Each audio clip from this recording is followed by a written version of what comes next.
What's going on, everybody? Welcome to episode 182 of Two Dudes and Some Bullshit. My name's Dave McRae, coming to you live from the VoiceMann Studios in Toronto, Canada. He's Tony Michael in Atlanta, Georgia. And it's an all Q&A show tonight. Get those burning questions ready. We haven't done an all Q&A show in a couple of months. Ladies and gentlemen, we are live! We are live! Episode 182. We are 18 shows away from the big 200. Tony and I have a poll up in the chat room tonight, and the poll is: which horror sequel is the most underrated between these four? A Nightmare on Elm Street 2, Scream 3, Psycho 2, or The Exorcist 3? Which is the most underrated? Now remember, underrated means that it's not usually something that is well-liked. Something that is well-liked isn't underrated.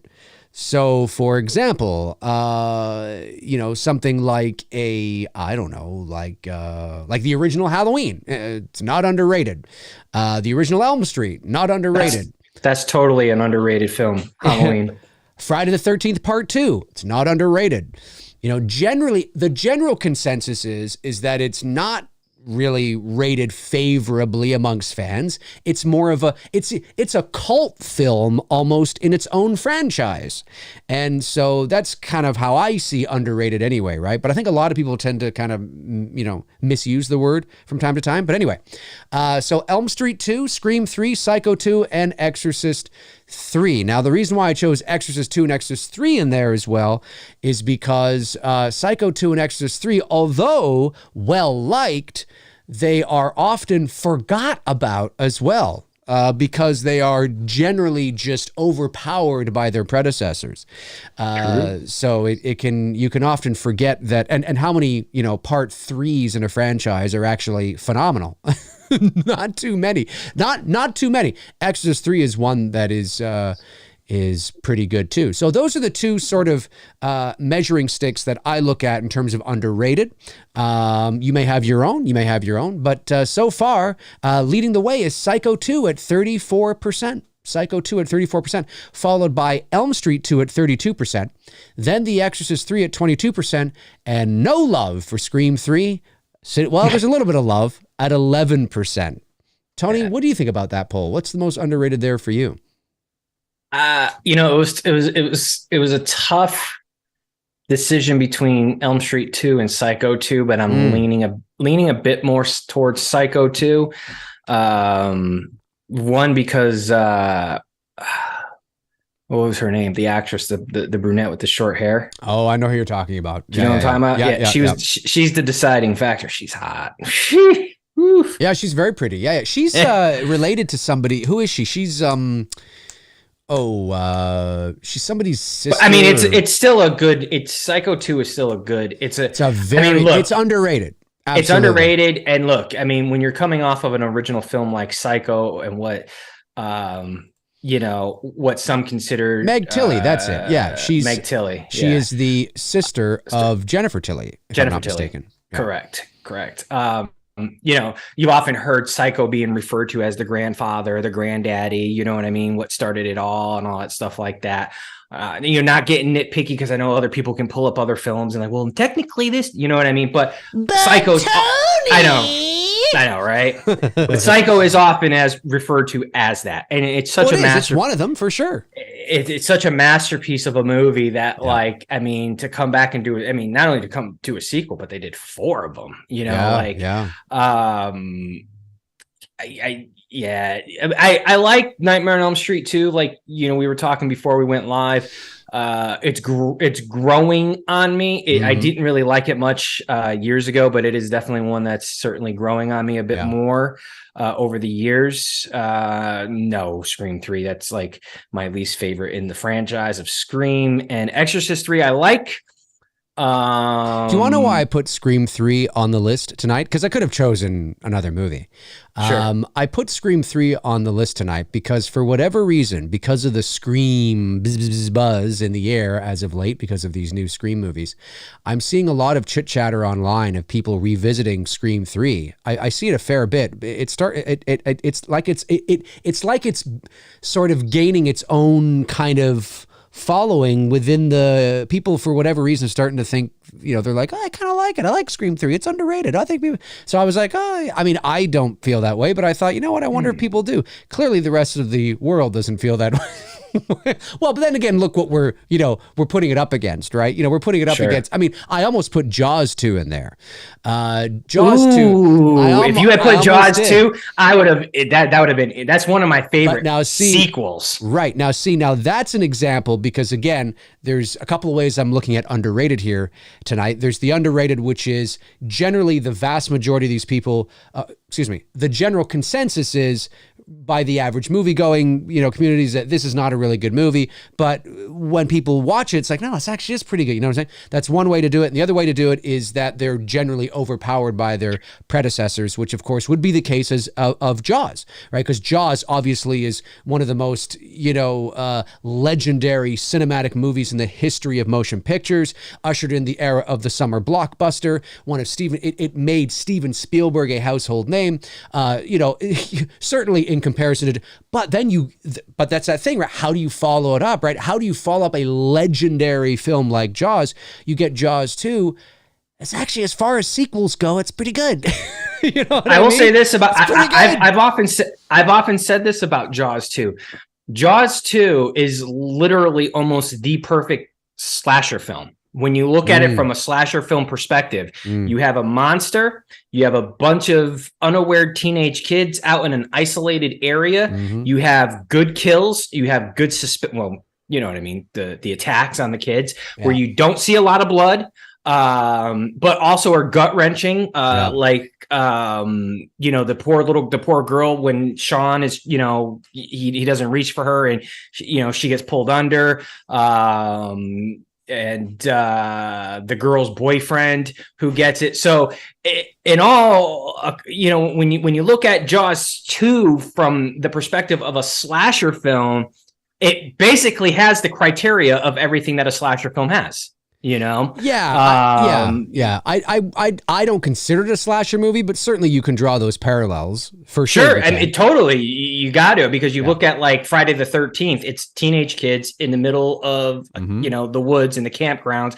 Unsuspected killer is out there knocking them off, one by one. It's Jaws. Yeah, in the water.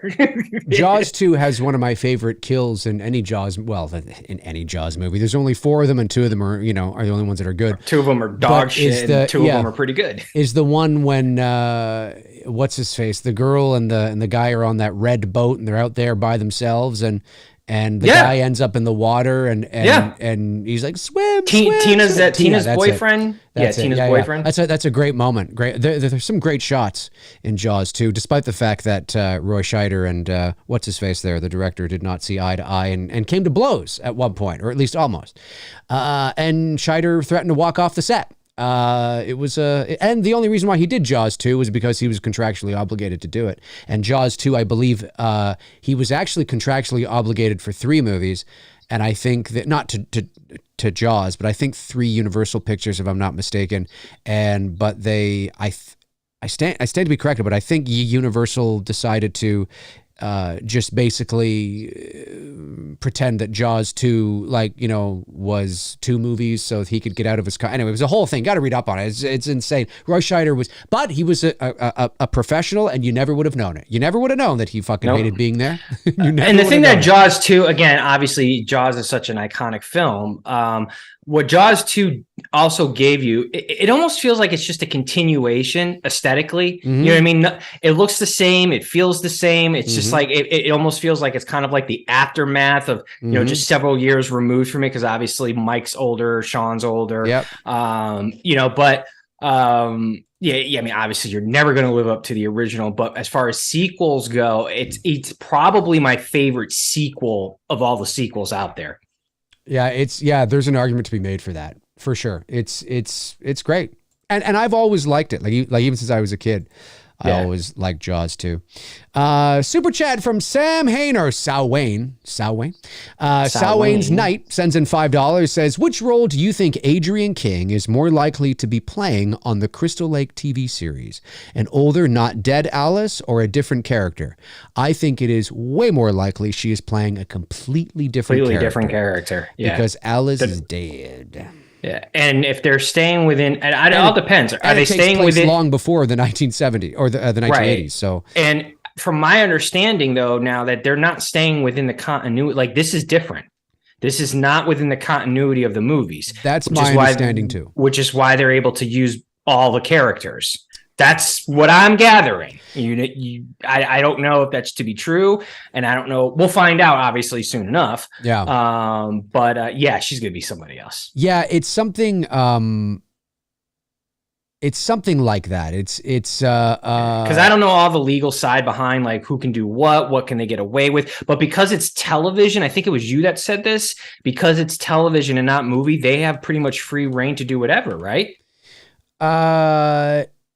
Yeah, that was my understanding. It was something like that because because it's not movies and it's television. There was some sort of legal loophole that they were able to, work out or use or, whatever the case is, to the fact where, like, my understanding is that there's a distinct possibility here that if this thing is successful, you will see Hockey Mask Jason. Now, I don't know, again, how that's possible, but my understanding is because it has something to do with TV. Because I read an article, I don't know if it was Bloody Disgusting or wherever it was, but I believe Brian Fuller, who's the producer, said, no, we have the rights to everything. And they're like, well, you mean the mask? We have the rights to everything. Like, he made that real bold point. Again, like, when somebody asks him, we have it for, so that tells me everything. How? I don't know. I'm not a lawyer. I don't know the fine details of the legalese and how that worked out, whether something behind the scenes happened. I mean, is it a coincidence right now that Sean Cunningham wants to also get back onto the Friday the 13th train, but in motion pictures? So maybe there's something now he can do what he wants to do now because it's movies I don't know. I have no idea what's going on, but yes, that is my understanding that they have the rights to do that. Now, I don't think that's where they're going to start though. I think they're going to start before we're going to see Jason as a boy with his mother, Pamela. I don't know. I'm just assuming that why go back and not show that if you're not going to show, or why go back if you're not going to show that. So yeah, no, Adrian King will not be playing Alice. I don't think it makes no sense. She's 40 years older than she was in 1980. And this is supposed to take place long before 1980. So it wouldn't make any sense. There you go. That's what I think anyway. Let me see here. Matthew Farisi sends in $4.99 and says, Exorcist 3 is actually my favorite, even over the original. I love that movie. I also love Nightmare on Elm Street. I also love Nightmare 2. Elm Street for me is 1, 2, and 3, nothing else. Yeah, I can see that. I could see that for sure. Yeah, I tend to like the Elm Street movies in order of their release. 1, 2, 3, 4, 5, 6. Really? Yeah, is how I'd go in order. I don't, and I don't even like 5 and 6, but I do like 5. I think 5 is, I don't like 5 at all, but I think it's a better movie than 6. And I'm not really a big fan of 4, although there's things about 4 I has grown on me, but I think it's better than 5. And then 3, I think 3's good. I like 3, but I don't know. I'm not as crazy on it as a lot of people are, but it is better than 4, And then now 2, I think you could say objectively is not as good as 3 in terms of the rules of the universe. But I think I like 2 better than 3 because it's darker, because Freddy is darker and Freddy is scarier and he's more menacing and intimidating. And I'm afraid of him in that movie. I'm not afraid of Freddy in part 3. So not in the ways that I should be. And then 1 is just, the classic. So I don't know. Do you like them in order? Tony, are you kind of like a 1, 2? No. You're 1, 3. I'm 1, 3, New Nightmare. New Nightmare. I forgot about Nightmare. Then 4, then 2, Right. Yeah, 5 and 6, it really doesn't matter at that point, because those are, I don't really watch 5 and 6 that often. The ones I will watch consistently are 1, 3, New Nightmare, 4, and 2. Those 5. So not bad. 5 out of 7 movies in a franchise, Not bad at all. Not bad at all. No, it's true. I keep forgetting about 7. I think it's because I never. Dude, you're playing like. I know. But I always forget about 7 because I don't. Because it's like disconnected from the rest of the franchise. I always see it as like its own standalone thing. Do you know what I mean? Yeah. So I never I always forget to include it when I'm ranking the series. If I was ranking it, yeah, it would still be like, it would probably be 1, 2, 3, 7, or 1, 2, 7, 3, maybe, or something like that. Yeah. Atrocitus? Is that how you say that? Atrocitus? I don't know. Atrocity. Atrocities? No, well, maybe it is. No, Atrocitus? Atrocious? No, it's not atrocious. Atrocitus? Is that like a character? Sends in $5. Thanks, buddy. Says, with Blumhouse standing up a gaming division, what do you think about the possibility of a AAA caliber Halloween game coming to fruition? Well, Blumhouse doesn't have the rights to Halloween. The rights reverted back to Malik Akkad. So Blumhouse has nothing to do with Halloween anymore. So I think the probability is very low that there will be anything Halloween related, unless there's some sort of, I don't know, something. It all comes down to contracts and dotted lines and fine print. And, unless there was some sort of thing in their contract that doesn't include that, they still have a little bit of wiggle. But as far as I know, as soon as Halloween ended, the rights went back to Malik Akkad. They're not with Universal anymore. They're not with Blumhouse anymore. Blumhouse and Universal can no longer do anything Halloween related. Which means you're probably not going to see James Jude Courtney ever again as Michael. Maybe. I mean, unless I don't think they need to.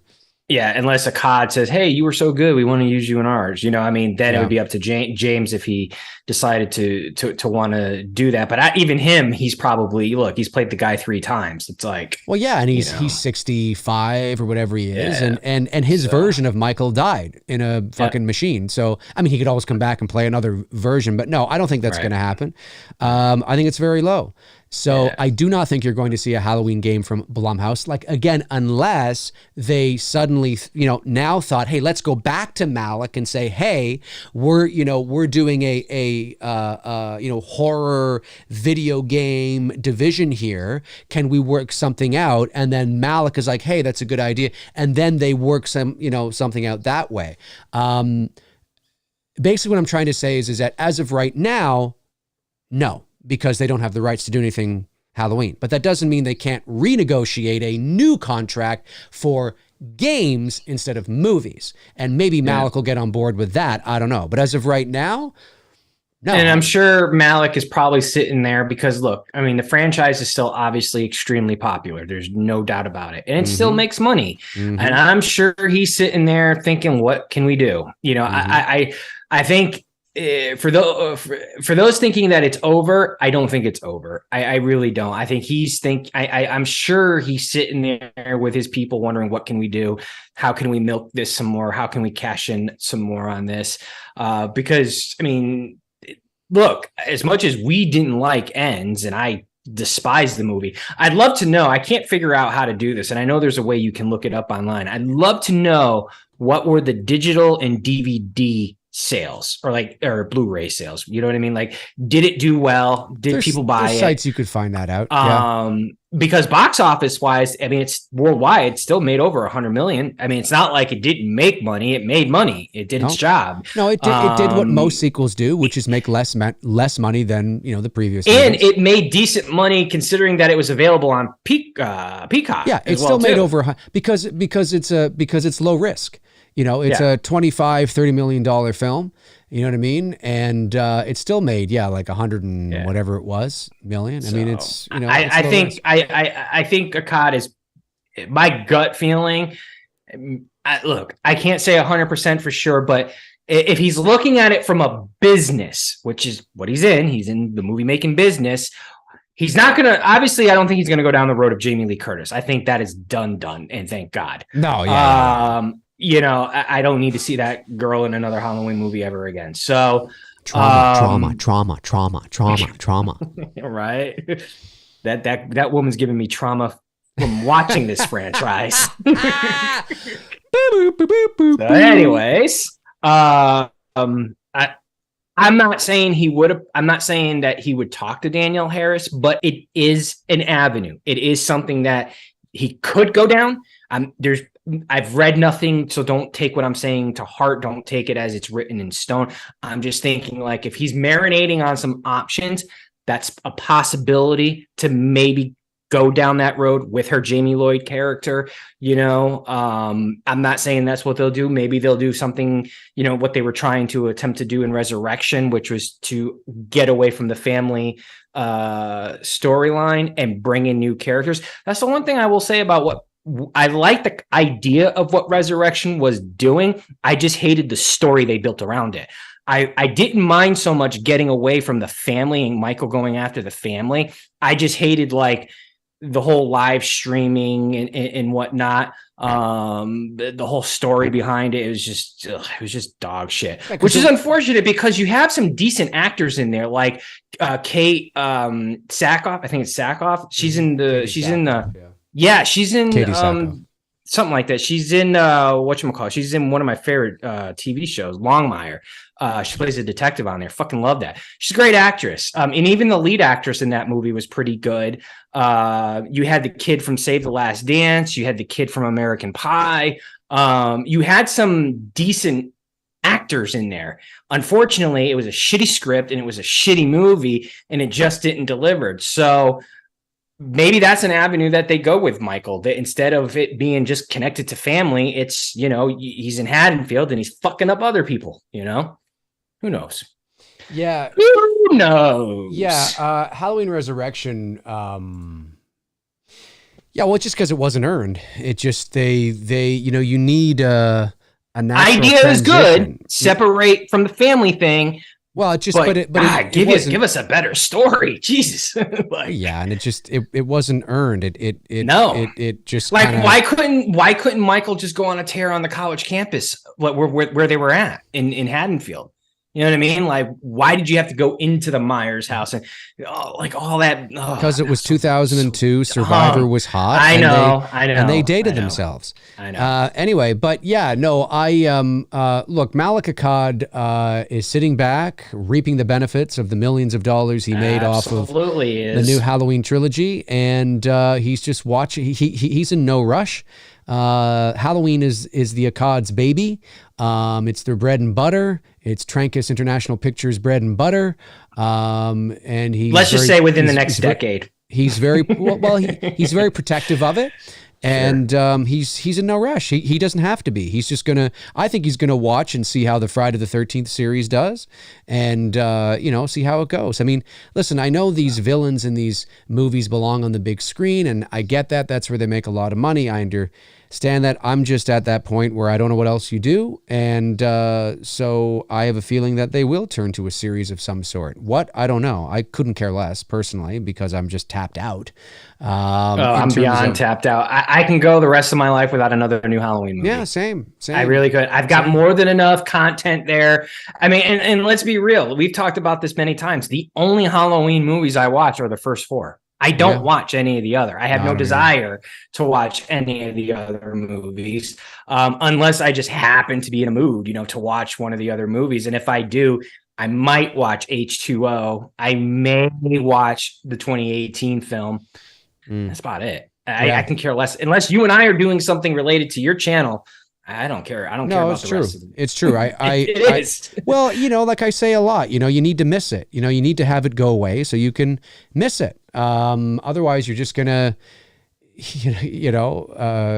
overstay your welcome. And I just don't know what else you do with Halloween. And no, I don't think that doesn't mean it wouldn't be good. And it doesn't mean I wouldn't tune in because I'm a Halloween fan. Of course I would tune in to see what, it's all about. But do I think you need to go back and do a series with young Michael and young Loomis? No, because you destroy the mystique that way. One of the things that I do not like about cinematic universes is the fact that, yes, when they're done, listen, there's some instances where it can be done well and right. But, in the case of horror, a lot of the times it's the mystique and the enigma and the mystery that these things are built around. And the more that you expand it and just open everything up and show us everything, you lose the mystique. I don't know. Do we need to see Loomis in college? Do we need to see him as a 45-year-old? But do we need to I want to see Loomis in college doing headstands, baby. Do we need to see him as a 45-year-old psychiatrist with no, fucking let it go. You don't need to see it. You don't need to see it. It ruins it. In my opinion, it ruins it. And we have been so oversaturated with Halloween. Everybody needs everything and spoon-fed. And it's like, can't you just think? Can you just imagine it yourself? If I were to just right now under the YouTube search type in Halloween videos, I can't. You know how many YouTubers are coming up, and the crazy thing is like they're all talking about the same shit. And what's even crazier is the same people are in basically the same comment sections of all these videos, talking about the same shit. Like, don't you guys just get tired of just?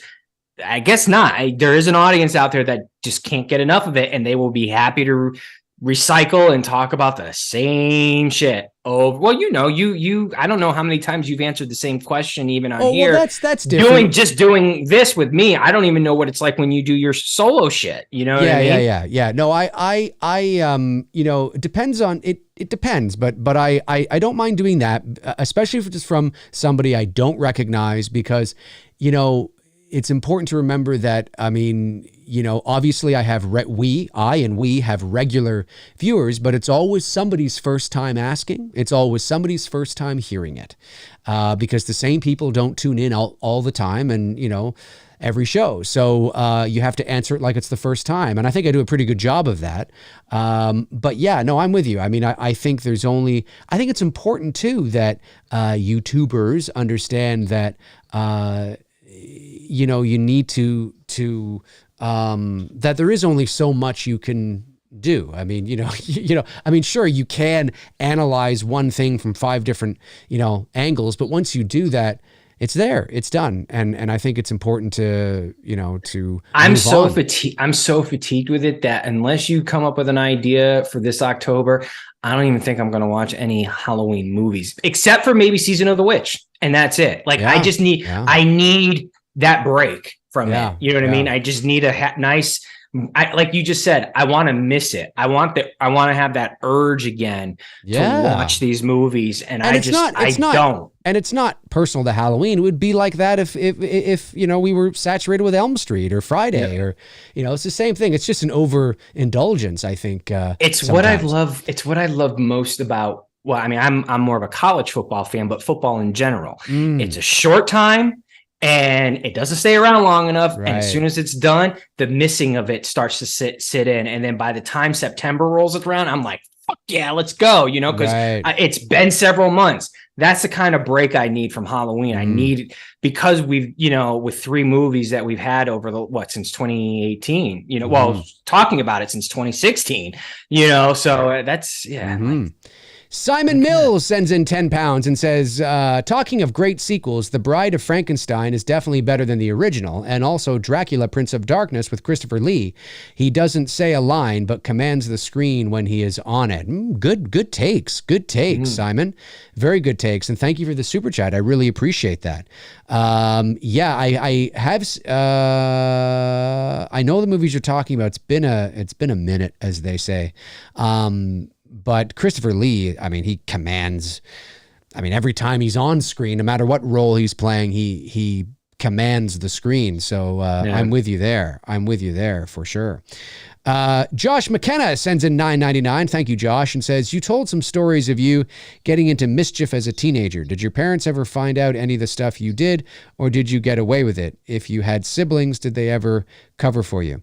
I do have siblings, but they're a lot older. Well, I have a younger half sister who's 8 years younger than me. And then I have the closest next to me, above me, is my brother Neil, who's 9 years older. So it goes 8 years younger than me, then 9, 11, and 15 years older. So I never had a sibling that, like a friend, that I could hang out with. I wasn't an only child, but for all intents and purposes, it almost was like I was, because I was always, I always had to entertain myself because I was so young and they were so much older than me.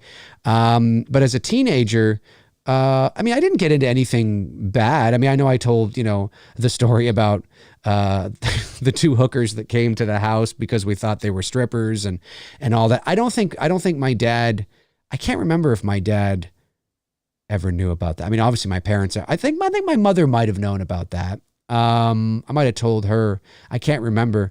Of course my parents are dead now, but I never, as far as teenagers go, I got in a few fights in school, but I was never, I never got into the drugs, or I never got into, the that's real more sort me. of bad side of things. Yeah, no, but to a point where, yeah, I never went down that path. So I was, as far as teenagers go, I was pretty stable. I'm not pretty stable. Yeah. I was, played hockey and, I was active and all that kind of stuff. So no, I don't think they knew about that. I don't think my dad did. I can't remember. What about you, Tony? There's a lot of shit my parents, though we are starting to tell them stories now that as we're older and so many years removed from it. There's, look, unfortunately, I'm not. It'd be a hell of a movie. I can tell you that much. Or a documentary, you know what I mean, of just some of the fucked up shit we did back in the 80s and up to mid 90s as teenagers. One time for sure, my sister really had my back on and she really covered for me very well. Was one day when I don't know why, but whatever reason, me and my buddy decided we thought it'd be a good idea to trip out on acid while we were in school suspension. Why that was a good idea, I don't know, but it was a good idea at the time. Teenagers, right? Yeah. Oh my God, dude, there was this one point in the day, I know the teacher in there had to know we were on something.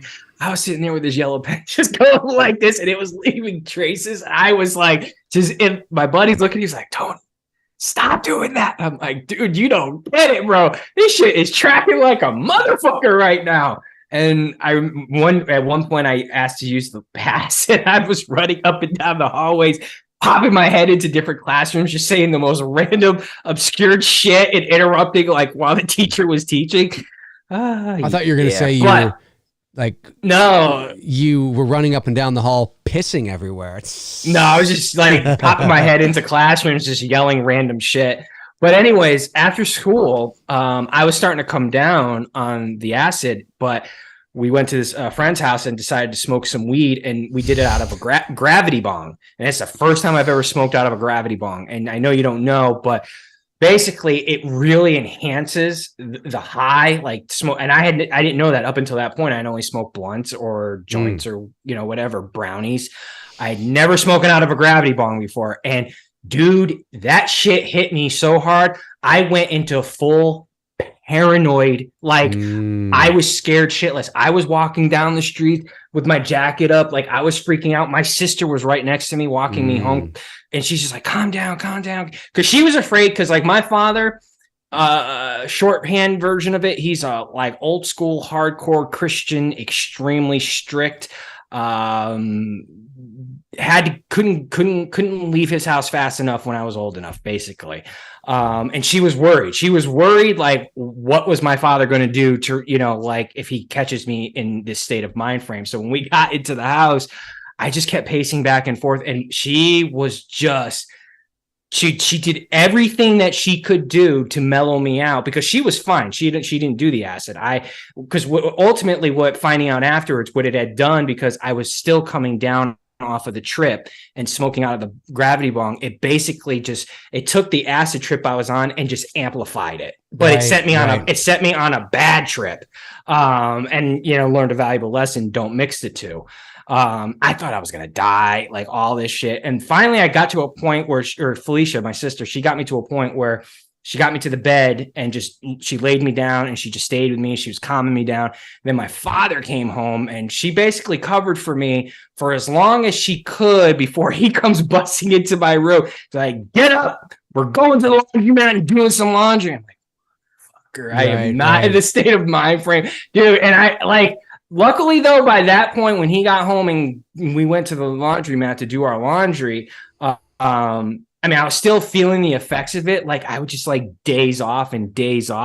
And she, again, kept covering for me like he's just not feeling well, because thankfully my father is as green as it can get. He's never done drugs. He doesn't know what it's like to be high. He doesn't know, you know what I mean? He's never been around it. I mean, he's, we were able to get away with doing that shit. So yeah, that was one of the things we were able to get away with, was smoking a lot of weed. And he never knew we were stoned. But that's one time that I remember my sister really just getting my back on that and not letting me, because she could have just let me sink and my father could have seen all that shit and it just could have been a really bad day for me. But because I love my father in some aspects, but he was also a dick in a lot of other aspects at times, when we were younger, just way too strict for my liking. But I guess that's what parents are for, right? I was trying to think of anything else.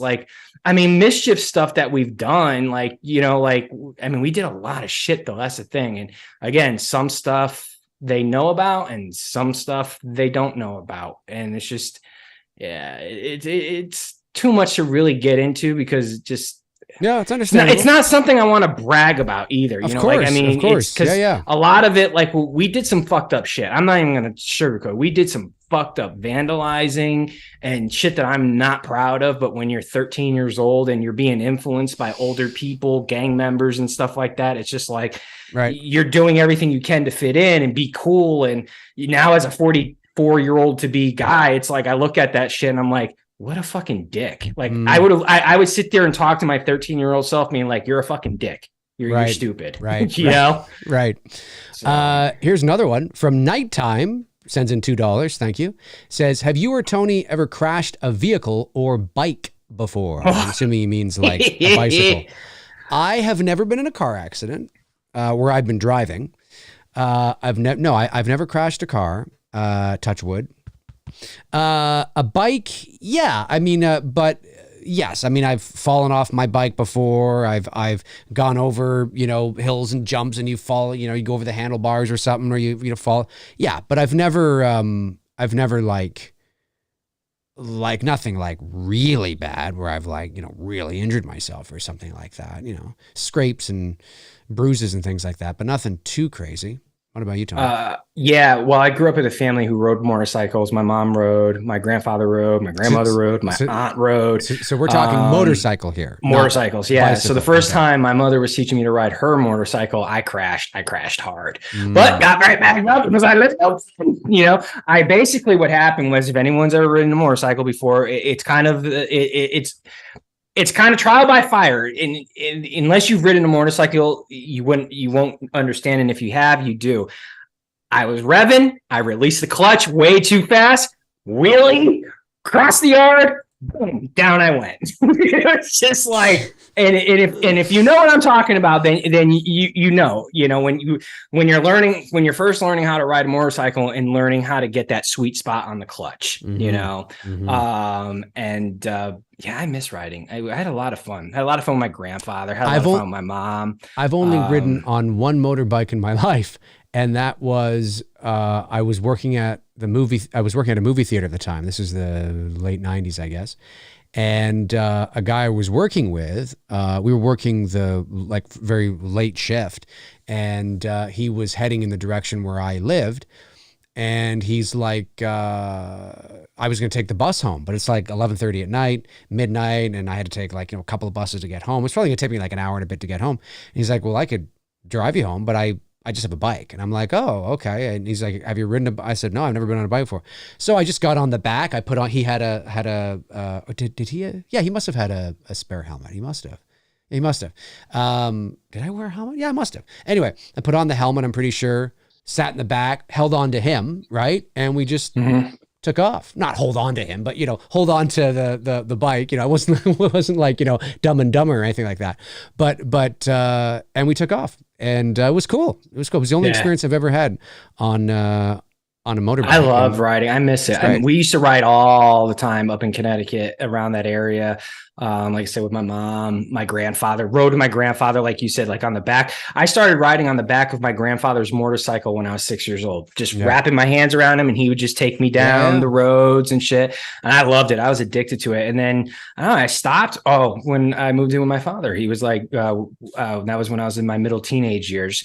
My mother moved us down to the South. I stayed in Connecticut, and he was like, nope, no motorcycles for you. Another part of him being a dick. As far as crashing cars, I was in a car accident with my mom when we were younger, little kids, on an icy bridgeway. We did donuts, and we came like this close to getting plowed by a semi truck. I was bashed my head against the side door repeatedly throughout the whole time and whatnot. My mother broke her leg. Was hit by a car on the 27th, 2 days before my birthday, 13th birthday. So while you were having a happy 13th birthday, I was in the fucking hospital with a broken collarbone. I was watching Wayne's World. You lucky bastard. Wayne's World. I got hit by a car. That was fun. Let's see. Now, when I was older, the only car accident I was in when I was older is down here in Georgia, right up the road from here. I was driving, had the green light. This dumb chick decides to come run a red light. I kind of saw it happening. Like, I could see her, and she wasn't slowing down. And I basically saved her life because of my instinct of I'm seeing her. This is at night. And I'm driving, and I'm coming up to that intersection, and like, the instinct. I don't know if anyone, or even if you've had this instinct, like, this motherfucker ain't stopping. Like, you see the way they're driving, and it's like, they ain't stopping. So I anticipated that, and I got over into the, because it's a 2-lane. I got over from the left to the right lane, and I saw her, and as soon as she kept going, I started to turn to avoid a T-bone crash. I would have gone right into the passenger driver's side door, and it would have killed her because of how fast I was going. But because I made the maneuver over and I started to turn because I saw it happening, I hit the back end of her car, and the back, because it was a 4-door car, one of those old school 4-door, little, sedan type cars, and went right into the back door, hit her trunk. I messed up the front end of the car, and that was it. So that was the only time I've ever been in an actual, like, as a driver, not as a little kid, but actually driving, have been in a car accident. I've never been in an accident myself as a driver. Touch wood, like I said, touching my head. Right. No more. Yeah, but I have been in as a passenger with my mom and my dad. Neither was, my dad was, we were driving, it was at night, we hit some black ice and we did a spin and into the ditch. My mother, we were sort of in a parking lot, so it was kind of just a, you know what I mean? Kind of like a low speed, accident. But, and I think that's it. I think that's it. The other bike accident that I got into was just being a stupid teenager. 1 week after the getting hit by a car, and I started to like come out, and all my friends were seeing me, and everybody was asking me. I had so many people visit me, man. I felt like the whole fucking town of Enfield was visiting me because kid gets hit by a car. You're in junior high. Word gets around. People knew who I was and whatnot, and it was nice. But when I finally started to get out with my buddies, I had this, they don't have a cast. Okay. Basically you're in this like strap type thing that goes over your shoulders. You look like the fucking Hunchback of Notre Dame. It's the best way I can describe it. Goes over your shirt and whatnot. And I'm riding my bike, and I rode it down to the park and whatnot. And, so the collarbone is still healing. It's broke. Yeah. And they built this fucking ramp. You already know where I'm going. All right. And everyone's going down the hill and jumping the ramp. So I was just like, well, fuck it. I'm going to do the same shit. Everybody else is doing it. I'm going to fucking do it. And everyone's like, dude, don't do it. I'm like, no, I'm going to fucking do it. So I do it. And what do? Sure enough, first time, take off. I go head over, boom, wipe out, face plant into the ground. Fucking collarbone was throbbing. Got back up and I was like, all right, whatever. Everyone was like, don't stop. I'm like, yeah, dude, it's like stupid shit we did back in the day that kids will never understand today because they don't do that kind of shit. It's totally true. Totally true. Matthew Farisi sends in $4.99 and says, I'd love a Halloween video game, but beyond that, they need to wait until at least 2028 or maybe even 2030. I'll definitely miss it by then. Yeah, see, the thing with me, and I understand that I have really unrealistic expectations for a Halloween video game. If you follow me for any length of time, you already know what I would love to see in a Halloween video game. But unfortunately, it would cost way too much money to produce. And not enough people would buy it because, the horror genre and Halloween. I mean, listen, Halloween's very popular in the horror space, but, it's not. It's not like it's, everybody's cup. It's not general movie-going audience appeal, right? But I've talked about this on the channel. I would love, and again, I'd love to see this with Elm Street or, Friday too, but a kind of video game that is like Grand Theft Auto. And what I mean by that is open world. So, maybe you start as Dr. Loomis and you start at at Smith's Grove and there's been an escape or something. I don't know. Maybe there's like at the beginning you see sort of Michael kill his sister or something, and then you jump 15 years into the future, whatever the case is. But the idea of the game is that it's open world. There's missions you can do. If you want to do the missions to complete the story, right? You can absolutely do that. But like Grand Theft Auto, if you just want to fart around and run over people and shoot, you can do that too, right? There's no sort of, what I mean? It's open world. You can go into places, out of places. You can drive in the station wagon from Smith's Grove to Haddonfield. You can go into the hardware store. You can go into the Myers house, the Doyle. Well, maybe. Yeah, you can go to the Myers house. You can go into like shops and, talk to people. You can meet Sheriff Brackett. You can go to the police station, all that. And but in order to unlock certain things, to get to maybe get a certain trench coat or a certain look to Loomis or to play as Myers. Maybe you want to play as Myers. Well, maybe you start off by playing as Myers with, the resurrection mask or something, you know what I mean? But you want to be able to unlock the different masks and the different versions of Myers. So you can play as Nick Castle Myers or Dick Warlock Myers or James Jude Courtney Myers, whatever it is. Like, that's the kind of shit I'm talking about. I'm not talking as fun as those Dead by Daylight games were or are. I think that's what it's called. And shout out to them for putting those kinds of things together because we don't have anything. So it's really cool to see that. I'm talking, that's what I would love to see. Like, I'm talking a multi-million-dollar, venture into probably like tens of millions of dollars, if not $100 million, to produce a game like this with all the characters. But of course, you'd have to, get that approved for the likeness of the characters. And if it looks like Jamie Lee Curtis, you're gonna have to pay her fucking something. I mean, listen, if it looks like all the actors, right? If everybody looks like each other, then they're gonna have to get paid too because you're using their likeness. And so that's what, see, in Grand Theft Auto, they're just random characters made up. So you just hire the voice actor and you don't have to pay but if you're using the likeness of people and what they look like, well, they gotta get paid. You know what I mean? So that's gonna be a lot. So maybe you don't do that. Maybe you just use, you can tell that this is supposed to be Laurie Strode, but it doesn't look like Jamie Lee Curtis, so therefore we don't have to pay for her likeness. You can do all that kind of stuff, too. You can have ambiguous looking Bobs and Lindas and Annies or whatever, but you know who they're, trying to be.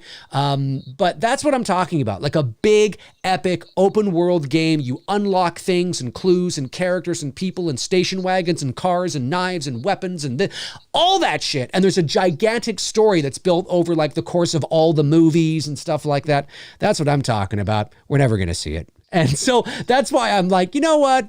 Now, that doesn't mean you still can't make a really cool video game, a Halloween like game. I mean, they kind of had one, but it was like one street and, a couple characters. It's good. It's fine. But that's what I'm talking about. I'd love to see that with Crystal Lake. You know what I mean? With Jason, where you got like this big thing and you can be open world, but you unlock certain masks and this kind of stuff. And you're playing through the fucking Camp Crystal Lake and doing all this. And you can go into town. You can go to the cemetery. And that's what I'm talking about. Tony, would you love to see something like that? No, because I hate video games. But come on, I don't game, so I'm not the I understand. person. Hey, look, yeah, I kid, but I'm not hating. I don't. No, look, neither what you said sounds cool. I'm not a gamer, so I don't even know if that would be cool. Well, I'm telling you right now, that's all I'm saying. I'm not a gamer either. Now, I have played Grand Theft Auto, but I only play just to fart around. Like I complete a couple of the missions to the point where I can fart around because I have all sorts of like shit to do so. But I never finish the games because it's just so much fun to fart around and drive around and just like, well, this is going to sound really bad, but shoot people and have the cops after your ass and all that kind of stuff and to blow things up. It's a great stress reliever. All I'm saying is that I'm with you. Yeah, no, I'm not a gamer either, but if they were to make a game like that, that would be cool. Like, you know what I mean? Because it's like, wow, like this is really, but they're never going to do it. They're never going to do it because it's too much money. No. And there's just not enough people that there's just not enough interest to justify that cost. It's not, you know what I mean? So, but I think that would be kind of cool. All right, what's a very generous super chat of $49.99 comes in from Jeff Harris. Thank you so much, Jeff. Really appreciate that, man. Says, hey guys, my bad if this question is too personal, but how did you guys get over a breakup, especially if you really loved them? Unfortunately, my 1 year ended last month and she left me for someone else. Taking one day at a time. Hope you are both doing well. Well, Jeff, listen, first of all, I'm very sorry to hear that. It's never easy to go through a breakup. I don't know how old you are, Jeff. I don't know if this is like the first time you've been through something like this, or if this was the longest relationship you've had, and therefore, it hits really hard. I don't know. But at the end of the day, even if it's, your 10th relationship in your life and you've been through this before, it's never easy, especially if you're in love with the person and especially based on the circumstances for which how it ended. There's really nothing I can say that, things are going to be tough. The nighttime is tough. You're going to have moments where you kind of feel okay, but then, you think about it again. It's a process. I think what you have to understand is and do your best to remind yourself of this, that every emotion you're going to feel, everything you're going to go through is what everybody goes through. And it is only natural to go through it. So, there's going to be moments where you feel fine and you're like, you know what? No, I'm okay. And then all of a sudden you're not. You know what I mean? That's normal. Like, don't beat yourself up over that. Don't hate yourself up.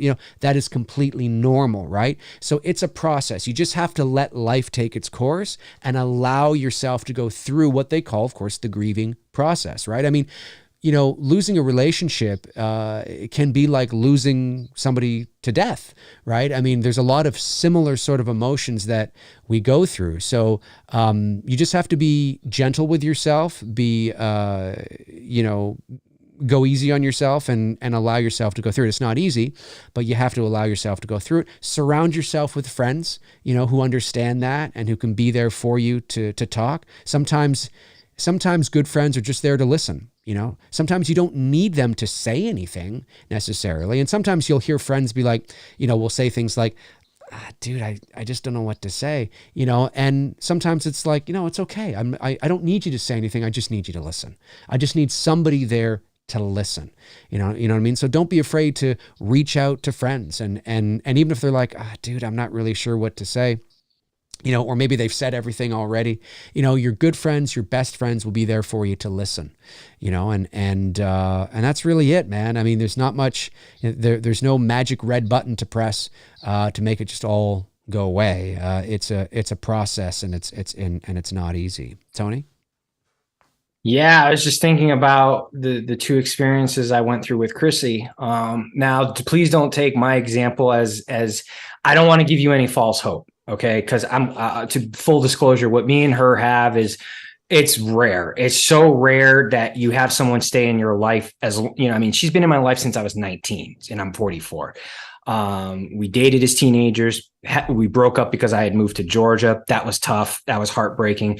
The second time, when we broke up when I was in my mid to late 20s, I was going through a lot of things in my life at that time. She was going through a lot of things in her life at that time. That was probably the hardest for me because I wanted everything in my life to be, it was just so chaotic. And that if it wasn't as chaotic as it was, we probably would have gotten married then at that time. But because it was that breakup during that time was hard because I was dealing with so many personal things as well, job things, and just, I had lost the place, the home that I was in, which, basically everything was just piling on in my life. And like Dave said, I had my buddy Devin, who helped me get through it. I didn't really talk to my folks about it that much. Unfortunately, you're going to go through things like, that second time around when me and her split, music, listening to music, that was either torturous for me. I was either torturing myself or, whatever. But she always managed, what people don't know, and I've never shared this, is that she always managed to just stay in my life. It's the only reason why I'm here with her right now is because of her and her persistence. She never quit on me. She never quit on what she believed in, what me and her had, what we had starting as teenagers. And like I said, I don't want to paint a false hope for you and this girl because I don't know the scenario. I don't know the story. I don't know the history. She just knew, and I just knew what me and her had, which is very special. She tried rekindling things with me, even like as recently as 5 years ago and 8 years ago. Like, she just always kept trying. But now where I'm at in my life, it was at a good point to where I just was like, a year ago, I was like, you know what? There's no excuse. Either I'm going to keep making excuses for my career and all this, that, and another, or I'm going to finally say, you know what? Let's do this. Let's make a run at it. Let's go. Let's, the whole 9 yards. We're talking. I mean, you guys saw the post the other day, she's showing me rings and all this stuff like that. So you still could end up, I mean, if you could still end up in the same scenario. Now, she never left me for another guy or anything like that. So yours is a little bit more extreme. But I will say this, in between the times when me and Chrissy weren't together, I dated. I've talked about girls with Dave, Well, yeah, because you guys weren't together. So right, we weren't together. So it's not like, like I didn't do anything. And it's not like, bro, you're not going to do anything. I would allow yourself some time to, get over this and get back out there. I mean, really get back out there. You know what I mean? Like, and Jeff also said, he just said that he's 21. So, he's young. So you are so young. Damn, man. Like, in fact, that's how old I was, same age when I left for Georgia to come leave Connecticut to, go work for the radio station. And I left Chrissy the first time. I was the same age as you, and that was hard on her and it was hard on me. I tried to bring her down here, but she was too young at the time. I mean, when I say young, she wasn't ready to leave Connecticut. You know what I mean? She just wasn't right at that, she didn't want to leave her friends. She didn't want to leave her family. And I understood, but I had to also go do this. This was a huge opportunity to work for the radio station, be a mix show DJ, all that stuff like that, and, you will, whatever you do, for the love of God, do not reach out to her.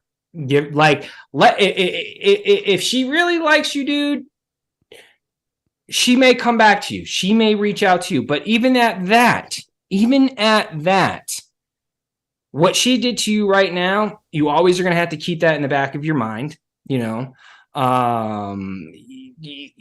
I'm not saying she's not a trustworthy person, but if she is the same age as you, well, she did cheat on him. So she did cheat. That's what I'm saying. Thankfully, I will say this about Chrissy, and I tell her this all the time. She never cheated on me. I can trust that girl. Like that, the kind of trust me and her have with each other, it's insane. Like, we don't get jealous of each other over social media.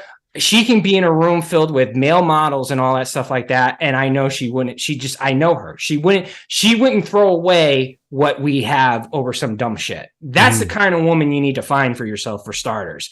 A woman that you can unconditionally trust, and that you've got that connection with her, or him, depending on if you're a female listening, or whatever your flavor is. You know what I mean? So give yourself the time to grieve. You're gonna get over it, dude. It doesn't seem like it right now, but in a few years you'll be probably dating someone else, and you may have a few along the way, and you may have to experience some heartbreaks. Really for me, as far as heartbreaks, that was the second time me and Chrissy split was the hardest. The first was hard. I don't want to minimize that, but like I was your age. I was 21, and the opportunity to like DJ in Atlanta, and like if I didn't have that, I probably would have been a mess and I would have been a wreck. But because I had that, it was a distraction. So maybe that's something you should find for yourself, something that you can have a distraction there, so that you're doing stuff, whether it's exercising, which, by the way, even if you don't exercise will help. It will, whether it's running. I'm not saying you need to lift weights, running, doing whatever, just something to be active. It's not going to cure the hurt. It's not going to stop the hurt, but it keeps you busy. It keeps, keeping yourself busy definitely will help. And then, who knows, dude, in a year from now, I don't know how young kids today date. I don't know how all that works. Thank God I don't have to do any of that. But I don't know how people meet each other. Like if it's like when Dave and I were younger, go to the bar and, hey, can I get your number? I mean, I don't know if people doing that now with online and social media. It seemed like it would be a lot easier with all the social media online stuff and the dating apps that, dude, like in a few months, by the summertime rolls around, maybe start putting yourself out there, and you don't need to don't go, whatever you do, bro. Cause I didn't do this either when I was your age. Don't jump into another serious relationship. When me and Chrissy split at that time when I was 21, I just dated. I just hung out, basically, with friends, hung out with this girl, you know what I mean? When I say hung out, I'm not meaning hook up. I'm just saying we hung out, you know what I mean? We were friends, and whatnot. So maybe by the summertime, give yourself a few months to chill and relax. Put yourself out there, meet some people. Again, I don't know what you do, what's around in your area to meet people. I'm not really much of a bar person, other than the fact that it was my job to do when I was younger. But you'll be fine. It doesn't seem like it, but everybody goes through it. That's a process. It takes time. It takes time. That's it. It takes time. It takes time. I feel like now we've just turned into Dr. Laura? No, I was trying to think of the radio show. There's a radio show. It was so funny. A fond memory driving down the East Coast from Connecticut to the South with my mom when we were younger. It was Delilah. She was this woman, national radio show, and love advice. Basically, it was just love advice. And it was and there was a stretch where we were. This is like back early 90s. This is, and we were on it's crazy to think, right, how spoiled we are now, but think of early 90s. It was the only fucking channel that we could get in, and we're stuck listening to this shit it seemed like forever, but then we were just laughing about it because we were listening to all these callers calling into this radio show, Delilah. And I feel like that's what we just turned into now. Dave and Tony's Love Hour. Dave and Tony's Love Hour. That's what it is. Good luck, Jeff. Good luck. Josh McKenna sends in $4.99, says, why do voice actors play multiple characters in the same show?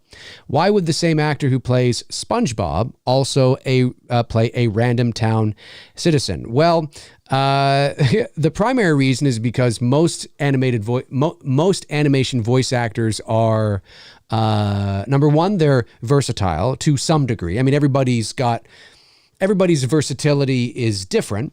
But if you are a cartoon animation voiceover actor, then it is likely that you have some form of versatility. So you can play multiple characters. That's number one. Number two is, it's cheaper. It's much cheaper to get, say there's a cartoon where on the show they have, 7 characters. If they can hire 3 voice actors to play those 7 characters, well, then that's cheaper. You're not necessarily, I mean, listen, it depends on the contract, but generally speaking, you're not paid by the voice, you're paid by the session. So whether I do, now again, there are instances where that might be a bit different. It depends, but generally speaking, in my experience and the experience that I've seen with others, it is by the session. So whether I have 2 voices, 1 voice, or 3 voices, I am there for whatever the rate is. So it can be cheaper for the studios and the production companies and the animation houses and whoever's paying the bills. It can be cheaper for them. Yeah, you know what I mean? Now, again, if you're playing, like, especially when it's something like that, okay? Like it's like you just said there, like SpongeBob and then random town citizen.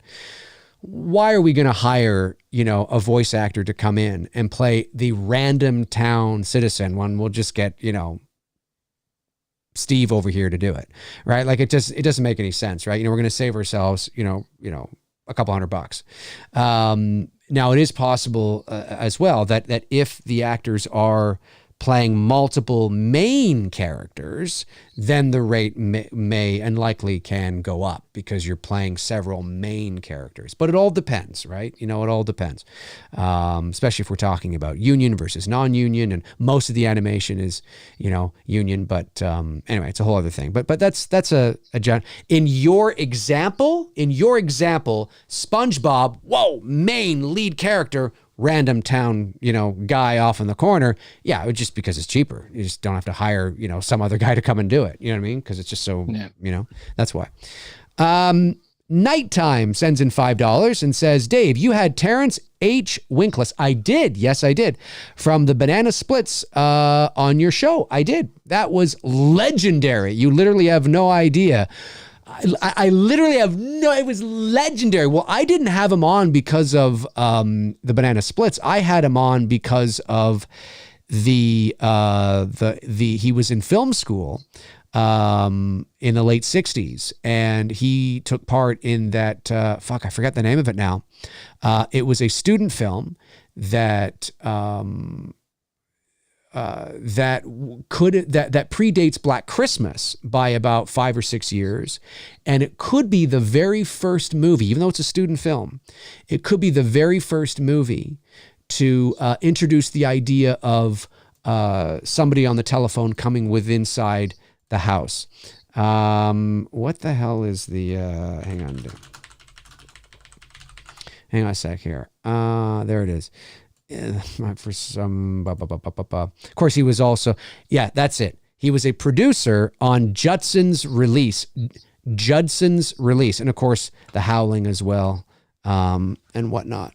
What do I say here? It says Terence will dive into his career as well as a student film he directed. That's it. He directed it while at USC in the early 70s, titled Judson's Release, a film that may be more important to the horror genre than you realize. It's true. Now, I have seen the movie. It is not available. I was able to get a link from somebody who reached out to me from actually the USC Film Archives. When I was talking about it, it goes to show you, you never know who's watching you, right? Somebody just reached out to me and I was able to actually see it. It's not available. John Carpenter's student film, I think, is available. Not Dark Star. There was something else he did prior to that, I think, or helped with. I think that's available. This is pre-Dark Star. And this one, Judson's Release, is not available. It was only available on this private link that I was able to get, and I was able to watch it. And it is a short film shot on, I'm assuming 16, maybe Super 8. It introduces this idea of phone call coming from inside the house.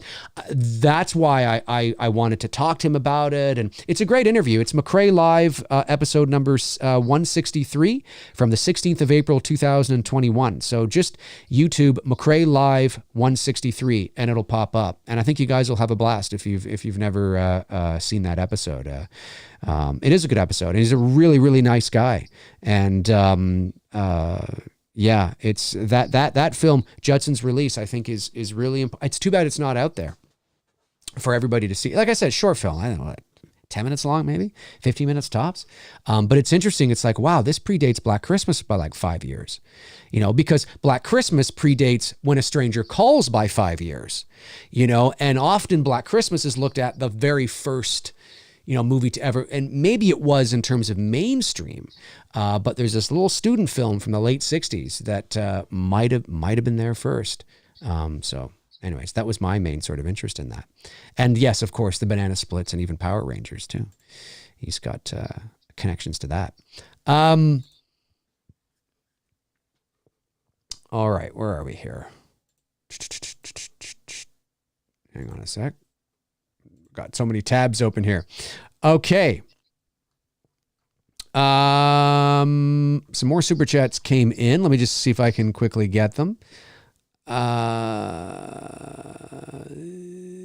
We have Dave and Tony. What is your favorite Tarantino film? Tony, what's your favorite Tarantino film? Once Upon a Time in Hollywood.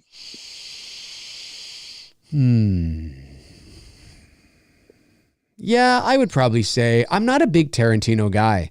Admittedly, I haven't seen all of his movies either. So I do like Kill Bill, Volume 1. It's a good one too. Kill Bill Volume 1 I do like. I like it better than Volume 2. So I'll say Kill Bill, just to be different. Because I also did like Once Upon a Time in Hollywood too, but just because you took it, I'll say Kill Bill Volume 1. Raymond M sends in $5, says, Tony and Dave, will you go to the Fast X opening night 3D IMAX? I got free tickets. I can accommodate you. No, I will not be going to see Fast X. Going. I haven't seen any of the Fast movies since 7. I haven't seen any of the Fast movies since 5. Yeah. So you didn't see 7, the last one with Paul Walker? No. Oh. No, I didn't. I didn't see it. Haven't seen 6, 7, 8, or 9. Yeah. So yeah, I'm fast out. You're fast out. You're fast I'm fast out. Yeah, and they're gonna and it'll make $1 billion at the box office. I know they're gonna be racing on Saturn's rings or some shit. No.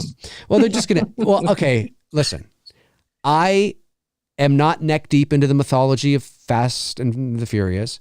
I'm not the world's Fast and Furious expert, but I have to admit, when I watched the trailer for Fast X, because I did watch it. I watched the trailer, and I don't know what it is, and I say this with all due respect to the Fast fans out there, because I'm sure there's movies that I fucking love that you could, say this about too.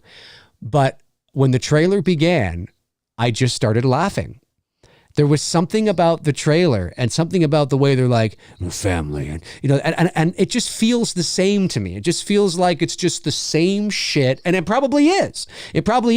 But I'm watching, and I just started laughing, like actually laughing out loud, not hysterically or anything, but I'm just like this. Just it almost like it's. How can I take this seriously? You're at fucking part 10. You've already been to space. How can I, I don't... I'm just thinking of that and the fact of, think about where the franchise started as a street racing thing, right? I know. And now we're in fucking outer space. Yeah, okay. I know. That's what you call jumping the fucking shark. I know. And I just started laughing and just seeing, Vin Diesel in there. We're about family. I'm just like, is this part... They're all bleeding into each other for me. Now, that's also because I pay no fucking attention to the Fast and Furious franchise. Now, I pay attention from a business perspective because I, find those things fascinating. I know how well they do. I know how important they are to Universal. I know, all that stuff. I know the general idea of, the story and, who's in it and, but I just laugh because I just think, God, I mean, another one, and I kind of, and then you could say, well, there's Halloween. Yeah. And I say that's the same thing about Halloween. Another one, I say that a lot about films that, series that just go on and on and on and on, especially when they all start to bleed into each other and they seem kind of the same. Now, to be fair, because I'm not neck deep into it, I say that with all due respect, because obviously I am not, I'm not recognizing, the actual nuances of the differences and all that kind of stuff because I'm not neck deep into it, and I understand that. But as a general moviegoer, when I just see the trailer pop up, this just looks like the last 5 movies to me. Like, it just doesn't, I'm just like, here we go again. You know, something's happening. We got to get crazy. I'm just like, okay, here we go. Yeah. But people love them. It's $1 billion franchise. You know, people love it. I just want to escape. I just want to turn my brain off. I love it. Okay, well, then they kind of.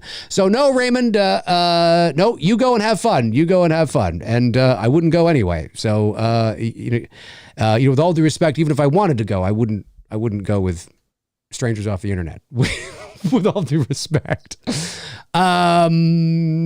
Okay, let me see here. Nighttime sends in $2, says, what if you saw It's Me Billy 2 script leak on Reddit? What if I saw an It's Me Billy 2 script leak on Reddit? Well, I'd be able to debunk it pretty quick because it's nowhere out there. So nobody has it. There you go. There you go. Okay, I think I got all the super chats. I think you did. I think I did. I think I've got them all. Okay, let's see if we can get some non-super ones in here. Let me see. Oh, you know, that would have been good to piggyback off it. It goes back to the one we were. Go ahead, piggyback. Well, MAGA Cat said something, and that would have been really good advice for Jeff in his breakup. He said, "Don't be a simp." That is very true. Do not be a simp unless she's earned it. If she's earned that, and when I say earn it, she's got to earn it. You know what I mean? Like, we can't be like, I mean, like, Chrissy's earned it. So I will, like Dave will tell you, I never talked about my love life online. Never. Now I'm a little more open with it and whatnot. But he's right about that, because I do see a lot of young guys today who do simp and go way, and like, how long have you known this girl? A year? You think a year is long. It's not really that long, you know? Well, at 21, it's long. It is. I get it. It's long. But when you're looking at, like, I'm looking at a 25-year history with someone and who's never quit on me and who's fought this thing through to be at this point, that's someone you can simp for. She's earned it at that point. But I see a lot of these dudes now, and here's man, they just go nuts today. And I'm just like, bro, are you serious? Like, back it down. Like, back the Fatal Attraction down a little bit. You know what I mean? Glenn Close. Back to Glenn Close vibes down, buddy. Glenn Close. But here's this. And listen, it's a cliche, but it is absolutely true. Because of the circumstances for which it ended, the best revenge is to live a good life, is to show that you do not need her. Now, I don't mean, you know, in today's world, sometimes that can be taken literally in the sense of, I'm going to start, you know, adding her as a friend and posting all about my great life and how I don't need it. No, don't do that, because it just looks like you're trying too hard. Just live a good life. Yep. Just live your life that you don't need her. And now this right now, because it literally just happened to you, is like the last thing you want to think about. But there will come a time where you're like, yeah, you're right. No, fuck it. I'll just go. You know what I mean? It's going to happen. It's going to happen. It's crazy too. I see a lot of that shit online, and it's just like, I just scratch my head. Like I said, you know, if you're going to be I'm not saying don't be a simp for your woman, but, you know, Dave's been with his woman now for a decade. If he chose to start doing that, well, he's got 10 years with his girl. She's earned it. That's what I mean by, you know, when you're a year in, you're still so new into it. And you're going to realize this as you get older too. Like, the older you get, you're going to realize 12 months is not a long time. Like, it takes a long time to really establish a solid foundation, you know, to be doing a lot of the things that I see a lot of young men doing, that are doing it like 6 months in and shit. And I'm just like, bro, you're 6 months in. Like, what the fuck? Like, bring it back, you know, like, totally. It's crazy. It's just different now. It's different now. I like you said, I think a lot of it is for show. I think, like you said, a lot of it, people want to show that they're in love and they're happy. And there's nothing wrong with that. I'm not saying there's anything against it, but in all the years that I've been on social media, only recently, in the last 6 months, have I started to actually show a little bit of my personal love life and things that I do with her. That you know, and I've had social media for as long as it's been out. I never did any of that. Because it's just like, I didn't want to be that person. You know what I mean? Like, and it had to be earned. Like, the girl that I was going to give my life to in regards to that, where I'm going to even share personal stuff, she's got to earn it. You know what I mean? And I think that would be the right thing for you, Jeff, is whoever you do, however you get involved with, don't simp, do not simp. And whoever it is, make sure they earn it. They earn your love. You don't just give your love away to anybody. Honestly, I've only said that to a few women in my life, one being Chrissy, the other, my mother, the other. Did I ever tell that to my sister? Well, you should get on that. You should get on that. Right? I think I have. And my grandmother's. You know what I mean? I don't toss the love word out very often. You know what I mean? Mm-hmm. Like I can like someone a lot, you know what I mean? But getting me to say that, it was almost next to impossible because I just wasn't that, I wasn't there with it. No, so. I understand. Yeah. It's true. Savannah Christina Hefra says, update on Dylan's new Nightmare. Well, it's in post-production and the plan is to have it out in the summertime. Are we going to get a trailer soon? Yeah, you're going to get a trailer probably, you could get it next month or April. You might get a teaser first and then a trailer. But I expect it like within like March or April or something like that. You'll get sort of a little sneak peek, first look. But again, it's not, I got a lot of questions from people asking very specific production related questions. And I understand why, but it's important that, again, I remind people that on Dylan's new Nightmare, I'm not a producer. I'm not a director. I'm not a writer. I'm just an actor. I'm just an actor. Now, I've been very fortunate that Cecil has included me in certain meetings and sort of keeping me up to date on certain things from a filmmaker to filmmaker perspective, because he doesn't have to do that. So it's very nice that he does. But even with him doing that, I'm not neck deep into it like I would be on like It's Me, Billy, where it's a film that I am a producer on. I'm not a producer on Dylan's New Nightmare, so my knowledge for the stage of post-production and all that kind of stuff, I only know when they tell me. So right now, what I know is that they're aiming for a summer release. And that you could see a teaser and a trailer in March or April, somewhere around there. But that's as far as I know.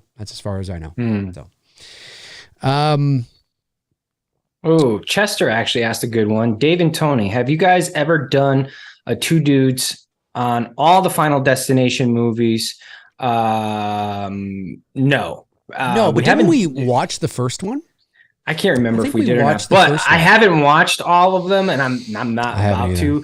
I wouldn't mind though, if we haven't talked about Final Destination, I wouldn't mind talking about that. Maybe the second one. The second one was okay. I think I've only seen the first one. I've only seen the first two, and yeah, that's it. I'm not gonna Devin Sawa.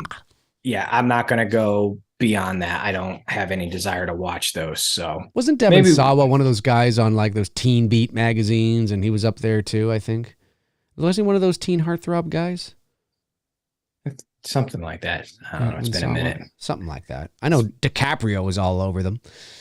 All the girls liked DiCaprio. Back in the mid 90s, man, you couldn't. That dude was on everything. He was on everything. Everything. Yep. Let's see here. I haven't missed any super chats, which is good.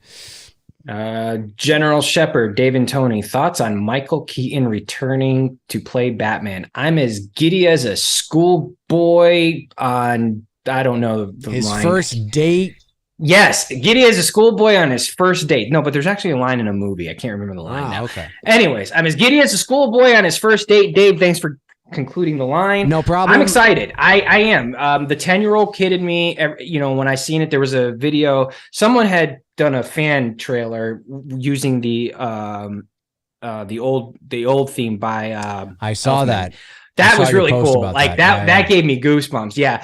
Keaton is my Batman. I'm not here to get into, I like Bale, I like Affleck. Like, fine. Like, I get it. You have your face. Keaton's my Batman. Get over it. And he's always going to be my get Batman. nuts? Let's get nuts. Christopher Reeve is my Superman, and there you go. That's well, and Tom Welling too. I am a big fan of Tom Welling as Clark Kent, although he didn't become Superman till to the end of the show. But I got to say that it's not a diss at Henry Cavill, but no, Henry Cavill's fine.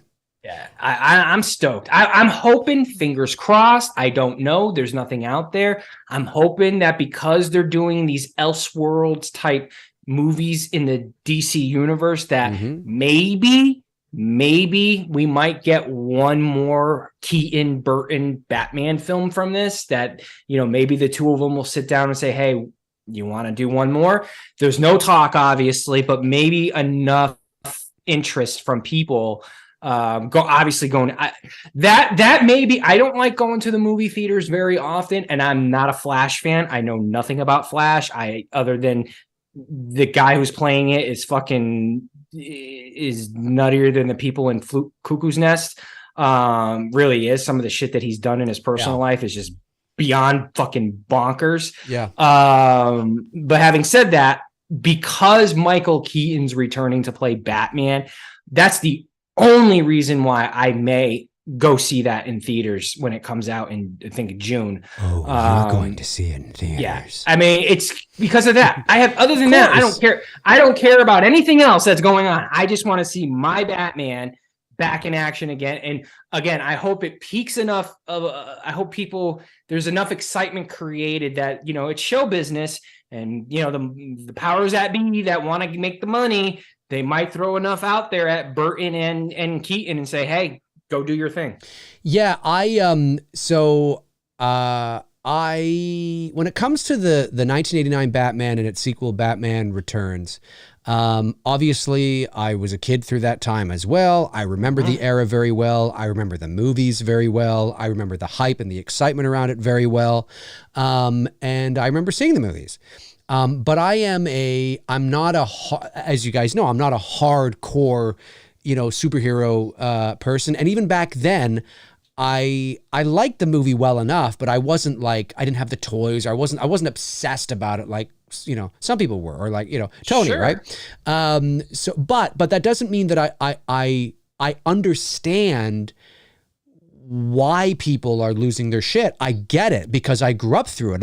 I know what this means to a lot of people. And when I saw the Flash trailer and I saw that moment, even somebody like me who's more on the peripheral, I was smiling because because it's still part of my childhood. It's still part of my childhood zeitgeist. Right. Even though I'm not like a huge fan, it's still part of my childhood zeitgeist. So I get the reference. I get the, and when he was like, because they said, you're, and, they push in on him, and I'm like, just say it. Just come on. Even I'm saying that, right?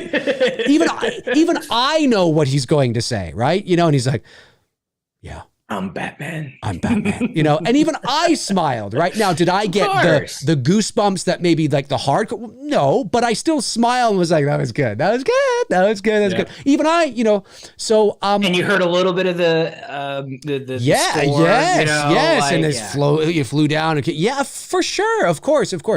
I wouldn't, but for me, if the movie, so I went and saw Shazam, the first one, in the theater, not because I'm a DC guy or whatever. Literally, it was simple as this. I'm a casual, when it comes to superhero films, I'm a average, casual, general movie-going guy. I'm, those people when it comes to those films. And I looked at Shazam, and I remember thinking, wow, that looks like a fun movie. I had no idea who Shazam was. I'd never heard of Shazam. I don't know the context in relation to who he is to the rest of the universe. No idea. I just like Zachary Levi as a comedic actor. I think that's his name, right? Who plays Shazam, and he and it looked like Big meets Superman. Like that's what the movie looked like. And I'm like, well, I love Big and I love Superman. So I'm like, this looks like a lot of fun. So I turned to, my girl, and I'm like, hey, we should go see that. We have no idea of how he relates to the law or who he is. We walked out of the theater going, that was a lot of fun. That was a lot of fun, just on its own sort of kind of thing.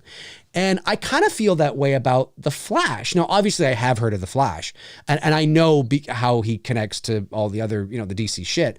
But I looked at the trailer and I thought, as somebody who has no dog in this fight and no emotional attachment to anything, I don't know if the movie's going to be good, but that was a really good trailer. Like that, even for me, I'm like, now that looks like a really entertaining, like even I want to see that movie.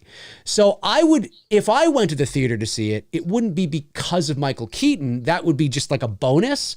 It just looks like a fun, crazy, universe, different kind of, it just looks like a fun movie. Ben Affleck is even in there. Yeah. Right? Yeah. It looks like a fun movie. So who knows? Maybe I'll go see it. You never know. But yeah, the Michael Keaton shit looked, it looks really good. It was great. It was great.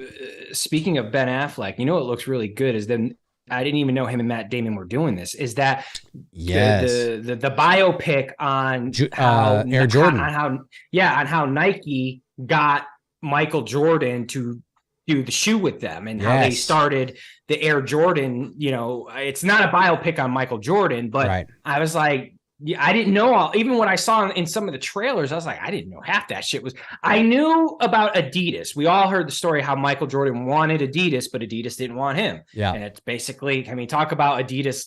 Not that Adidas is hurting, but you think about that now in retrospect, Adidas is probably the motherfucker at the time who's working at Adidas is probably kicking himself in the ass. You know what I mean? But it was before all that shit happened. It was before he became who he became. So, and Nike, I didn't realize how pressed Nike was. And I didn't realize that Nike really wasn't a brand at that time. I didn't know a lot of that stuff. So, and obviously I knew the Air Jordans and because we all had them as kids. But when I saw that trailer, I was like, that looks fucking really fucking good. Yeah, it does look good.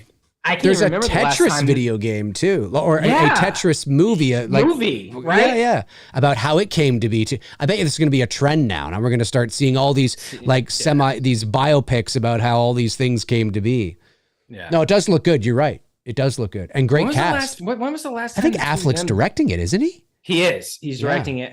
When was the last time him and Damon and Affleck did something together? I don't know. Obviously probably in a Kevin Smith movie, because anytime Smith does a movie that they show up at some point. But actually like a movie like this where you can see that they seem to be kind of the anchors of the film. I can't remember the last time other than Good Will Hunting. You know what movie I just recently watched, and I'm really late to the party on this one because it's 13 years old. Ben Affleck, Jeremy Renner, Affleck directed it. The Town. Have you seen The Town? That's a really good movie. I love that movie. Yeah, that's such a good flick. Dude, I just saw it like 2 weeks ago. Such a good movie. I'm really late to the party on that one. That's a really good movie. Really, really good movie.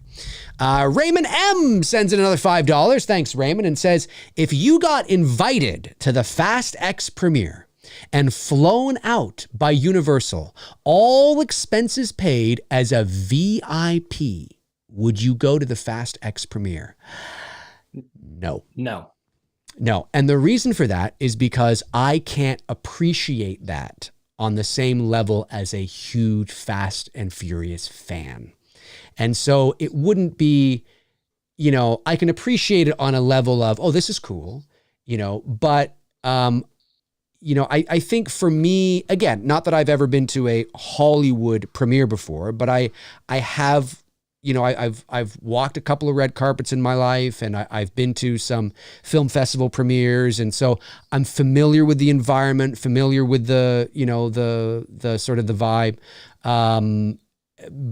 So I kind of know what to expect. But having said that, the real reason is because I wouldn't be able to, that should go to a Fast and Furious fan, somebody who's going to be like, oh my God, Vin Diesel, oh my God. Like that's who it should go to, right? It's got to go to somebody like that. It's got to go to somebody who's just going to eat that up, is going to be taking the selfies and the photos and, oh my God, thank you so much, Universal, I love you. You know what I'm saying? It's got to go to a fan, man.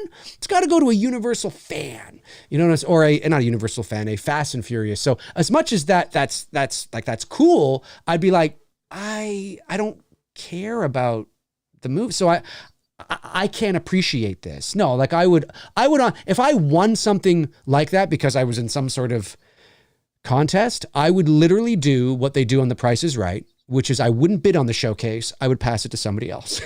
That's what I would do, just because now they're doing that because they just don't like it. But I think it should go to a fan. Yeah. What about you, Tony? I think you think the same thing, right? Same. I'd find someone who would appreciate it more than me. Yeah. Yeah. Same. Yeah. All I see from Cody is greater. Yeah. And you know what's funny about that? And I never noticed it until I watched that clip a little while ago, is that I think that line in Heat was improvised. And if you look, and if you look carefully, he's actually about to say big ass, but because he goes like this with his lips. He goes, she's got a great ass. Like he presses his lips together, and he wanted to go, she's got a big ass. But he changed it at the last. Watch that clip again. Watch the clip with Al Pacino in Heat. He goes, she's got a great ass. He presses his lips just before he says great. And it's like, oh, he was going to say big. Oh, no, you didn't.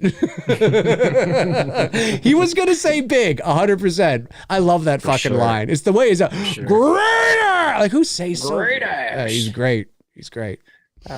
Rosalia, I don't know if I said that Rosalia, right. yeah. Yeah, I agree with you. I love my Adidas too. That's all I wear. All I wear are Adidas mid tops and low tops. That's it. And my Adidas sneakers that I work out in. I don't wear anything else but Adidas. So I'm with you on that 100%. Yeah, I don't wear I have one high top too. I have mostly mid tops. I have 3 mid tops, 1 high top, 2 low tops, and then my workout ones, my Adidas workout ones. Yeah. I don't wear. I should get I should get a pair of. I like Adidas. I should get a pair of Adidas. I haven't done that in a while. Okay, I think we've got all the super chats. I think so. Anyway, that's good. It's good. General Shepard says, Dave and Tony, if you had the chance to make a superhero movie, which superhero would you choose? If I was like, Dave, if they said you can make me, I would probably want to do, I don't know enough about like my depth of knowledge. Like I didn't even know who Doctor Strange was until like, I remember when the first Doctor Strange movie came out, what was it, 5 years ago now or whatever it was? Bruce's knowledge is a lot deeper than mine. But I remember when he came over and he was talking to me about Doctor Strange, I was like, is this like a new horror movie or something, or what's going on? I didn't even know who Black Adam was until, The Rock, it was just this whole thing with him. Shazam, same thing. So my superhero knowledge, like I know you're Spider-Man, you're Batman, you're Superman, you're Wonder Woman. I've heard of Aquaman, like I'm talking about before any of this, Sure. Took off. Superman, Spider-Man, Batman, Wonder Woman, Aquaman. I had heard of Supergirl, and the Hulk, obviously, like your mains, you know what I mean? Like the ones that are always out there, but the more obscure ones, I don't even know. So I would probably pick like, maybe a Superman movie or a Batman movie or something, something that I'm at least comfortable with. It's kind of traditional. Like I kind of know the story already. So I probably would want to just do something like that, play it safe, because I wouldn't want to fuck it up and piss people off. What about you, Tony? Yeah, Batman. I'm not a big, other than Batman. Batman's really the only superhero, all that stuff that I really am interested in. I don't really get into any. I mean, I've seen most of them, but I'm like you. I'm not in it. I don't spend my times watching this other than the Batman stuff. And even with that, it's a mood I'm in, that I gotta. But I mean, I own them. I own the first 2 Batmans, Batman Returns. I own the Nolan trilogy. I don't think I own Batman v Superman or the Justice League stuff. I just think I saw them on HBO Max when they were on there. Oh, I do have the Batman, the Robert Pattinson one. I still have to see that. I still haven't seen it. So I do the same. There's a really good book out there. I can't remember the name of it. It might even be called Gotham. that I want to get my hands on it. There's a kid who's got a YouTube channel and he does this whole narration and he shows the pictures and stuff. Cool. It's really cool and fascinating because what they did was they actually set Batman in like, it's either like the 1920s or 1930s or something like that. It's very old school and it has this very old, I don't know how to describe it, but other than like the way the characters are dressed is really fucking cool. It's an approach that I would take to making a Batman movie, especially using the technology of that time as well too, and what they had around, so it really would limit your Batman to what he was able to do and what he's not able to do. And for the life of me, I'm positive. I think the book is called Gotham. I think the YouTuber's name is Batfeed, Feed. And he just narrates from this book, and you just see all these, and it's got all the characters, you know, and that's the other thing I would also do. I would not do what's been done before. Like I would not do Joker. I would not do Penguin. I would not do Joker. Yeah, Batman's got, you know, so many villains out there that we just stick to the, you know, and I get it. But it's always got to be me, Tony. Right. You know what I mean? It's like you got to do Joker again. Like how many fucking Jokers do we need? You know, we got fucking 45. I mean, so thankfully, when it comes to Joker, we've gotten 3 really great Jokers, you and know, 3 different interpretations. Right, and 1 shitty one, so I can live with that. Excluding Romero from the equation, the original one from the TV series. I don't really. Thank you. Yes, I'm Gotham by Gas. No, that's not the name of the book. Is it the name of the book? I know what you're talking about with Gotham by Gaslight. That's based in the I believe it's the Jack the Ripper. Batman's going after. That's the cartoon one. No, there's a look up Batfeed and you'll see the book that I think it's just called Gotham, but Gotham by Gaslight. That's I think that's Batman going after Jack the Ripper, if I'm not mistaken, or something like that. It's like in the 1800s. This one that I'm talking about is more like in the it's set in the 1920s, 1930s, something like that. And it's like the whole swing, big band, the cars of the era and thing like it's really fucking fascinating. It's and that would be my approach. And yeah, like I said, I would choose I would choose a different character. That's what I love about Nolan's first Batman Begins, because it's Scarecrow. You know what I mean? He's using Scarecrow. He's not, you know, he didn't, I mean, yes, he brought Joker in on the second one, but, you know, he kicked his franchise off with a character really isn't used that often, and especially in live action. Dude, and I gotta just quickly say that, and I've said this before, but, and it's not that I don't like The Dark Knight, I do. And this has nothing to do with the Joker. There was just a few years ago, myself and my girlfriend, we watched Batman Begins, The Dark Knight, and The Dark Knight Rises back to back to back.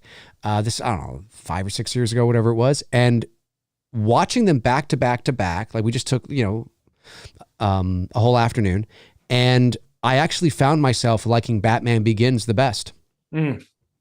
Yeah, same. In the Nolan trilogy, I think it's my favorite. It takes nothing away from Heath Ledger's performance as Joker. I love it. It's my second favorite to Nicholson's. It's great. It's phenomenal, and I love Joaquin as Joker as well too. But that first Batman, Jared Leto was just fucking amazing. Yeah, I'm kidding. I love, what's his name that plays Scarecrow? Cillian Murphy. Cillian Murphy. Cillian Murphy. Whatever. Like I can't pronounce. I always fuck his name up. But he's doing the new biopic Oppenheimer with Robert Downey Jr. Yes. That looks good. The Nolan film looks fantastic. That looks really good. That does. Yeah. So when he was playing Scarecrow, I was like, ooh, I like that, and he delivered. Unfortunately, he got. I really thought that he gave such a powerful performance in that first film. He was very underutilized in the second one. He shouldn't have even been there in the opening. I thought that was a very just misuse of him and his character. And the same thing in the last one. You know what I mean? To be honest with you, I wouldn't have even brought Bane into the equation. Now I know, look, It was out of his hands. It was out of his hands. He wanted to do more with the Joker. We've all heard the stories how he wanted to bring Brittany Murphy in to play Harley Quinn and all this stuff like that. Like there was all like, and just unfortunately things happened. But with that, I would have maybe focused more on Scarecrow again and someone else besides fucking Bane, man. Like, and even Catwoman too. Like, fucking what I don't like about the third, because I'm not a fan of hers at all. Anne Hathaway. Oh yeah. The only movie I can tolerate her in that I will watch is Interstellar. I love Interstellar I love the concept of Interstellar. I love great. Just the whole. I love that movie, but I'm not a fan of Anne Hathaway. She's my least favorite Catwoman. Pfeiffer will always be my Catwoman for sure. But like, you could have done something with Poison Ivy. You know what I mean? You could have, like, there's so many different female characters. Batgirl. I don't know. He could have brought in he could have gone down the road of Harley Quinn. I'm not a fan of Margot Robbie. I know every girl was dressed up as her for Halloween like a year or two ago, and it was so obnoxious. I'm not a fan of her portrayal of Harley Quinn. Never was. I think we could have done better with that. That's just an opinion. But yeah, I'm with you on Batman Begins. I know everyone's like, how could you say that over like Ledger's?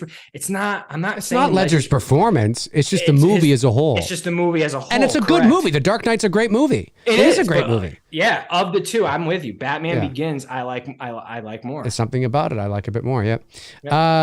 Dick Beasley sends in 1999 and says, "Hey D&T, I recently slipped and fell 1,000 feet in the Grand Canyon, and I embarrassingly, and I think he's kidding, and I embarrassingly screamed, no, like a bitch on the way down in front of this girl I was crushing on. How do I face her?" You guys excited for Creed 3? First of all, that's funny. That's making you, no. Was it the Darth Vader no? When he finds out Padme dies. Oh God. The worst moment of a character in like history of a character. That's what it was. That's what this guy did. He's looking over the Grand Canyon and he's like, or he just, what were you in slow motion when you were falling? Was it like, I've always said this for years with Revenge of the Sith in that moment. If Lucas just would have let the scene play out where Vader is just angry and you see the power of the dark side in him growing and shit's breaking around him and the Emperor smiling, that's all he needed. That would have made that scene so perfect. Yeah, right. And then maybe the subtlety of the Emperor laughing, right? And you just see him, he's clutching his fist, you did not need that moment like that. Not at all. Not for that character. And here's what's awful. And we'll get to we'll get to your question. Bottom half here in a second. But here's what's awful too. So, and then in the Blu-ray of Return of the Jedi and every installment since in Return of the Jedi, at the end of Return of the Jedi, instead of it just being silent, he looks at Luke, he looks at the Emperor, he looks at Luke, looks at the Emperor, and then he just picks up the Emperor, right? No, instead of going into Revenge of the Sith and taking out the no in Revenge of the Sith, he goes into Return of the Jedi and adds a no. And like, what are you, like, talk about it, that almost feels like spite. And this is why. The moment in Return of the Jedi doesn't need it. Look, you could say that it doesn't need it in Revenge of the Sith either, but what I'm talking about here is the use of cinematic language and the fact that he's looking at Luke, looking at the Emperor. That is the communication. We don't need to hear anything. We're seeing the thoughts. We're imagining what he's thinking. We're seeing that transformation. He's looking at the Emperor and he's looking. We can just, you can feel it. It's unspoken. You don't need any dialogue. You can just feel it in the moment from everything that's going on. And then he turns to the Emperor one last time and he goes like this and he picks him up. It's like, oh my God. You don't need to hear him go, no. No, you don't need the no because it's almost like he's like the audience is too fucking stupid to figure out what's happening there. So we have to have an audio cue of Vader going, no, and picking up. No, what? I don't need. I get that he's thinking no in his head because he does the action. I don't need to hear him say no. It is much stronger and much more effective when it's silent. Yep. So instead of going into Revenge of the Sith and taking out the no, he goes into Return of the Jedi and adds it to justify it, to see, you see, that's what he says. He does do that. Oh, come on, Lucas. I love you, man, but that was dog shit. Dog shit. That was dog shit. That's like in Revenge of the Sith when he does the no. It's just like, really, dude? Well, that's what I'm like saying, you said, the subtlety of just Vader losing, like just being angry and just everything shit. You see the dark side has grown in him now, and he's full on Sith. That's all you needed. That's all you needed. Boom, that's all you needed. Done. You know, especially the way it is. It's become such a meme now. It's like, holy shit. I know.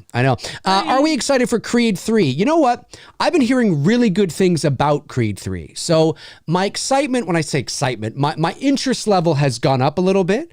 But I'm still in the camp of why. I mean, I know why. money. I know why. Sure. But from a story perspective, I've said this before, I'll say it again.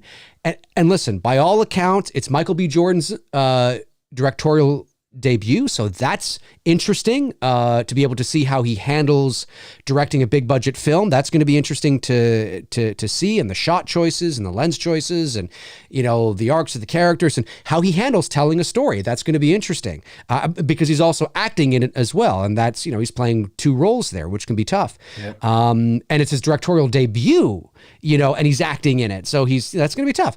By all accounts, I mean, I have heard from people who've seen it say that no, it's actually a really compelling story and it's really good. And okay, maybe it is. I just sort of feel, and to be fair, it is true that what I am glad, though, I will say that at least it's a story that looks like it's all Adonis's story in terms of his past, his history. It's not like he's fighting Clubber Lang's son. You know what I mean? Like, it has nothing to do with the Rocky universe. And I know that Sylvester Stallone is not in it because of the whole thing going on there. But it does, at least they're charting a path for this character that's not connected to anything Rocky per se. Like, it's not like, yeah, he's fighting a Rocky villain son like he did in part 2. I just always felt that, I don't know, I guess I don't really have an interest, but I'm ready to be proven wrong to follow like Creed for like 5 or 6 films. So I guess I kind of felt that Creed 2 was a nice bookend on the story because he avenged his father's death. And what better way to bookend it than that? Like, it just felt like there was, oh, there goes my phone. It just felt like there was nothing more to tell. However, I've seen the trailers. I've listened to people who've seen it. I'm like, oh, you know, maybe. But I wouldn't say I'm excited per se, but, you know, I don't know. What about you? Same. I'll eventually, you know, it'll be a movie I'll get to when it comes out, probably available on streaming, or hopefully on one of the streaming platforms. I'm not going to go see it in theater. But yeah, you know, I'll get around to seeing it. You know, I'm interested enough, you know, It won't be like, you know, when it becomes available digitally the first day, but I'll get to it. Yeah. It's kind of one of those movies. I get you. Cody Snyder, one of our great mods, sends in $5, says, speaking of Bruce, when are we getting a 2 dudes with you, Bruce, and Tony? That'd be 3 dudes. That's a whole other thing. That'll be interesting interaction. I've never actually met Bruce. Yeah, well, maybe we can get him on the show. Yeah, that'd be he'd be down for that. Cool. Yeah, he'd be down for that for sure. We'll try and get Bruce on the show. We'll have to think of a really good topic, and then the 3 of us can just hammer home on a fun topic. Okay, you want to take this thing to 2 hours? It's another 7 minutes. That's fine. You want to do that? That's works good. For me. Works for you. All right, folks. 7 minutes left in the show. Let's see here. Bobby Hall says Batman Begins is great because it showed the development of how Bruce Wayne became Batman and why he chose bats as his symbol. Yeah, that's cool. Yeah, for sure. I agree. I think it's because Batman Begins, there's like a redemption thing in there. You know, like he goes away and he learns the ways and he comes out. There's a redemption. You know, I like redemption kind of stuff. Like, yeah, you fuck with me, I'm gonna fuck with you, you piece of shit. You think I'm gone, but I'm really not. I'm Batman. You know, and to be fair, I thought Bale's moment of I'm Batman was pretty good too. I thought that was a good, you know, it wasn't a copy. It was good. It was good, you know. I'm Batman. Well, it was, that's Dark Knight Bruce Wayne. Dark Knight Bruce Wayne is, yeah. Where is he? Where is he? And no, in Batman Begins, it was still, I'm Batman. How dare you? Yeah. It wasn't quite. I don't know what happened in The Dark Knight, but it was. I don't know either. Doesn't bother me. I know people make fun of it. I'm like, I know. At least it's not the other way. I'm Batman. I mean, that would have been worse. That's true. That probably would have been worse. Let's see here. Harsh Language Podcast says, provided you've seen the noms, what's your pick for Best Picture this year? There's a lot of them I haven't seen, so I can't really say, to be honest with you. What do I think is going to win Best Picture? I think Everything Everywhere All at Once is going to sweep. I have that feeling. I have seen Everything Everywhere All at Once, and I'm sort of on the side that I think it's a little overrated. I don't think it's a bad movie. You know, I don't think it's when I say that, I don't think it's a bad movie. I just like all the hype around it and the people going crazy and just like it's, oh my God, I'm like, oh, it's fine. Like, I mean, you know, it's cool. Like, it's a cool movie. It's a cool idea. I enjoyed it, but Best Picture, like, when that got 11 Academy Award nominations, I was like, for everything, it must be a slow year. I'm thinking, really? You know what I mean? Like, I'm surprised. I'll be honest with you. I like the movie. I don't think it's a bad movie, but 11 Academy Award nominations? No, I'm a little surprised. So because of the momentum right now with Jamie Lee Curtis and Qui Kwan or whatever his name is there, little boy from the Goonies, and you know, now that I think is really cool. That I think is a really cool story because, you know, he's mostly known for Temple of Doom and the Goonies. Well, he hasn't done anything in like 20 years. He hasn't. He's not for now. That's not for lack of trying earlier on. It's just there, you know, the roles weren't there, so he backed out of the acting and went, you know, a different path, and it's sort of his comeback, you know, which is really cool. And he's been nominated. And Brendan Fraser's coming. And Brendan Fraser too. Now he's always he's always been acting on the peripheral, but he's always been there. But but yes, to your point, yes. So I do like that story about him. He's nominated for an Academy Award. There's little kid from the Goonies, and he was fine in it. Again, I say this with all due respect. I watched the movie. He was great in it, but Academy Award, you know, and that's no disrespect. It's just like, I think maybe it's because it's a slow year. And I know that sounds like I'm knocking on his performance. He was good. He was great. He was fine. I just, when I watch the movie, I don't sit there and think to myself, wow, this is Academy Award winning movie. Do you know what I mean? By all fronts, acting and everything. Wow. Like, I don't feel that when I watch it, but that's me. Mm-hmm. That's me. It's not that it's a bad movie or anything. He was great. I'm just happy that he's having a ball. He's won, you know, he won the Golden Globe. I think he just won the SAG Award. He's going to be in a few more movies, which I think is amazing. Yeah. Win or lose, he's going to be in a few more movies. So, but beyond that, I mean, I haven't seen a lot of them, to be honest with you. So I don't really know. And there's like 10 Best Picture nominations, and, you know, I don't know. I still haven't seen Top Gun, so I got to see that too. We got to see that. Let's check our poll here. 228 of you have voted. Which horror sequel is the most underrated between these four? A Nightmare on Elm Street 2 at 35%, Scream 3 at 18%, Psycho 2 at 30%, and The Exorcist 3 at 18%. So Scream 3 and The Exorcist 3 tie, and Elm Street 2 wins with 35%. There you go. And Psycho 2 comes in at 30%. So I'm just going to stop the poll now. 229 people, I think, have voted. Yeah, there it is, folks. There it is. 34% for Elm Street 2. Oh, I guess because somebody else got in there. 34, 30, 17, 17. Wow. Amazing. Edward Nito goes hard into the paint at the buzzer with the $10 super chat. Says, sup, dudes? Do you guys have any experience driving in the snow? Well, yes, I would imagine that Tony does because he's from Connecticut. They've had like the most phenomenal winter, and they're about to get blitzed with a storm. Well, we're having a storm right now. We're having a storm right now. I love living in the South, baby. And I am, Edward, I don't know if you know, but I am Canadian. So he lives in an igloo. I live in an igloo. I'm actually using the wood burning computer right now. We have no electricity. Exactly. We're actually generating electricity from wood burning. From people outside running on a treadmill. That's it. Yes. Hurry up, run faster, you damn son of a bitch. No, it's look, that's all you need to know. He's Canadian. Oh, okay. Yeah. Yes, I have plenty of experience driving in snow. Have. And I mean, I haven't in well over a decade. For sure. I'm living in Connecticut, you get the same weather as we do here in Canada. You get the four seasons. I mean, that's what it is, right? Yep. Sherry, baby. The chat room's like, what? I don't get it. No.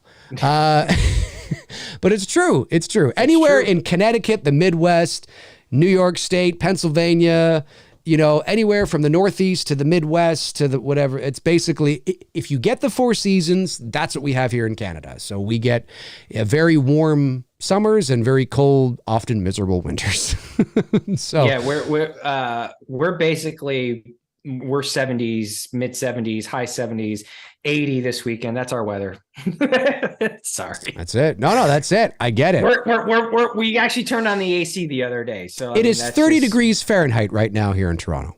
Yeah, it's 66 right now. Well, there you go. It is. It's snowing. We had a storm the other day 68 degrees right now.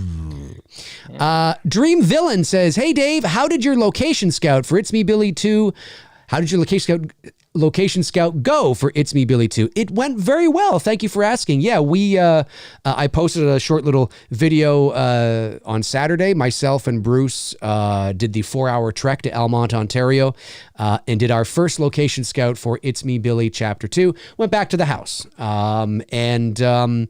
Obviously, we still need to raise the money to shoot the movie. So, but we wanted to go back and reacquaint ourselves with the location and sort of the space and the area. It's been, 2.5 years or 3 years, actually. Well, no, 2.5 years since we've been up there. And we just wanted to sort of, the script is done now. So now that the script is done, we wanted to go back, walk through the space, make sure that everything still aligns with our script, because obviously we were writing from memory and from what we remember. So there were certain little things we wanted to kind of just look at, take some measurements. We spent about 5 hours there, just going through all that kind of stuff, talking about shots, talking about what, we may need to storyboard, all that fun stuff. So it went very well. And we'll go up again if we can raise the money. When we raise the money, there will be another location/tech scout. This was just a location scout. Once we raise the money, then myself and Bruce and Greg, our DP, and our gaffer and our key grip, once, we get to that stage, then we'll all go up again as a location/tech scout. So then that's when we start going through, from a technical, logistical standpoint, the space and, where we're going to set up lights and all that kind of stuff. And there will probably be at least one, if not two more visits to the house, 2 more 4-hour drives one way, 8-hour total, before we would ever go to camera. So it went well. Thank you for asking. It went very well. We're very exciting. Excuse me. We're very excited. It is very exciting. And I start building the Indiegogo campaign on Wednesday. That's when I start building it. And it launches May the 1st. We're going to need your help, folks. We're going to need your help. We can't do it without you guys. To bring this story to a close. And I think you guys are going to like it. It's darker. It's eerier. Shit gets real. Shit gets real. Oh yeah. Okay. We've passed 2 hours. Have I missed anything else? I don't think I have, right? Do you see any last sort of questions you want to nab there before we call it? I think we're good. All right. Well, this was a good show. I think this was, this was a good show. This was a good show. Folks, that's going to do it for this all Q&A for Tony and I here on episode 182. Thank you to all the Super Chat questions that came in today. Really appreciate that. You guys are amazing. Thank you, of course, to our great moderators, Frank Riker, Tabitha Short, Darren Sands, Chris Baber, Cody Snyder, Andrew Stevens, for doing what you guys do. We really, really appreciate it. Tony and I will be back next Monday night at 6 o'clock p.m. Eastern Standard Time for episode 183, inching closer and closer to that big 200 mark. That big 200 mark. Folks, jump into the comment section below and let Tony and I know your thoughts on anything we talked about here today. We would love to know. Tony, any last things you want to say? Nope, this was fun. Nope, this was fun, simple, and to the point. All right, folks, have a great rest of your Monday night. Have a great rest of your week, and we will talk to you soon. Oh, if you want to follow us on social media, there's Tony right there, and all my links are in the description. Yeah. All righty, talk to you soon. Cheers.